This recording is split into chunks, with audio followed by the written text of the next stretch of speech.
ថ្មីកែតម្លៃ6លានជាងបានចេញទៅខាងស្ដៅមួយគ្រឿងទៀតហើយបងតគ្នាបើសិនជាបងមានតម្រូវការអាចធ្វើការតាក់ទងមកកាន់ហាង6លានមានខ្ញុំបានជំរាបសួរសួស្ដីដល់បងអតិថិជនទាំងអស់គ្នាដែលតែងតែគាំទ្រជាមួយនឹងហាង6លានមានខ្ញុំសម្រាប់បងអតិថិជនដែលគាត់ចង់បានជាប្រភេទឈុតអវ៉ាន់ថ្មីកែតម្លៃ6លានជាងបងមកធ្វើការតាក់ទងមកកាន់ហាង6លានមានខ្ញុំបានបងតគ្នាសម្រាប់ឈុតដែលបងប្រុសគាត់យកនេះគឺយកជាមួយនឹងប្រភេទម៉ាស៊ីន Hokuta 16 សេកាឡាឬមួយក៏ហៅជាមួយប្រភេទទៀតថាជាប្រភេទម៉ាស៊ីន RTN 16 សេកាឡាបងជាមួយនឹងប៉ុង Kubota NCX តែម្ដងបងតាគ្នាហើយតម្លៃវិញគឺត្រឹមតែ6លានជាងតែប៉ុណ្ណោះបងតាគ្នាអញ្ចឹងបើសិនជាបងអតិថិជនដែលគាត់មានតម្រូវការត្រូវការជាប្រភេទអវ៉ាន់ថ្មីកែតម្លៃចន្លោះ6លានជាង7លានជាងអីបងអាចជ្រើសរើសជាមួយនឹងប្រភេទអវ៉ាន់ថ្មីកែបានបងតាគ្នាតម្លៃចន្លោះប៉ុណ្ណឹងបងតាគ្នាអញ្ចឹងបើសិនជាបងអតិថិជនដែលគាត់មានតម្រូវការ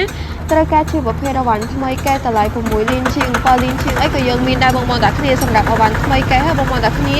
តែឈុតដែលបងប្រុសគាត់យកនេះគឺតម្លៃ6លានជាងបងតាគ្នាបើសិនHokuta 16 សេកាឡាជាមួយនឹងប៉ុង Kubota បងអញ្ចឹងបើសិនជាបងអតិថិជនដែលគាត់មានចំណាប់អារម្មណ៍ចង់បានជាប្រភេទអវ៉ាន់ថ្មីឬមួយក៏អវ៉ាន់ទឹកអាចធ្វើការតាក់ទងមកកាន់ហាងពលីមនឹងខ្ញុំបានដែលទីតាំងហាងរបស់យើងគឺស្ថិតនៅខេត្តបាត់ដំបងនៅជិតនឹងរង្វង់មួយនៃរំសាយសក់តែម្ដងបងតាគ្នាហើយចំពោះទីតាំងមួយទៀតនៅខាងស្រុកមនរិស័យតមករងម៉ាស៊ីនផងភៀវបងអញ្ចឹងបើសិនជាបងដែលគាត់មានតម្រូវការត្រូវការជាប្រភេទអវ៉ាន់ថ្មីអវ៉ាន់ទឹកឬមួយក៏ចង់ដូរថែមអីបងធ្វើការតាក់ទងមកកាន់ហាងយើងបានតាមរយៈលេខទូរស័ព្ទដែលយើងបានដាក់នៅខាងលើវីដេអូនេះក៏បានឬមួយក៏ Facebook Page 6លេខរំសាយសក់ខេត្តបាត់ដំបងក៏បានដែរបងតាគ្នា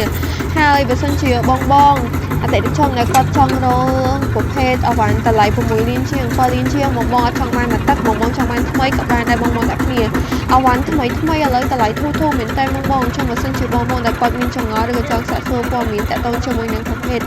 អវ៉ាន់ណាមួយពីខាងហាង6លានមានខ្ញុំគឺបងធ្វើការតាក់ទងមកបានតាមរយៈលេខទូរស័ព្ទដែលយើងបានដាក់នៅខាងលើវីដេអូនេះក៏បានឬមួយក៏ Facebook Page 6លានរំសាយសក់ខេត្តបាត់ដំបងក៏បានដែរបងតាគ្នាហើយអរគុណដល់បងប្រុសមែនតើដែលគាត់នៅខាងស្ដៅគាត់បានយកជាមួយនឹងឈុតតម្លៃ6លានជាងឈុតថ្មីកែនេះបងតាគ្នា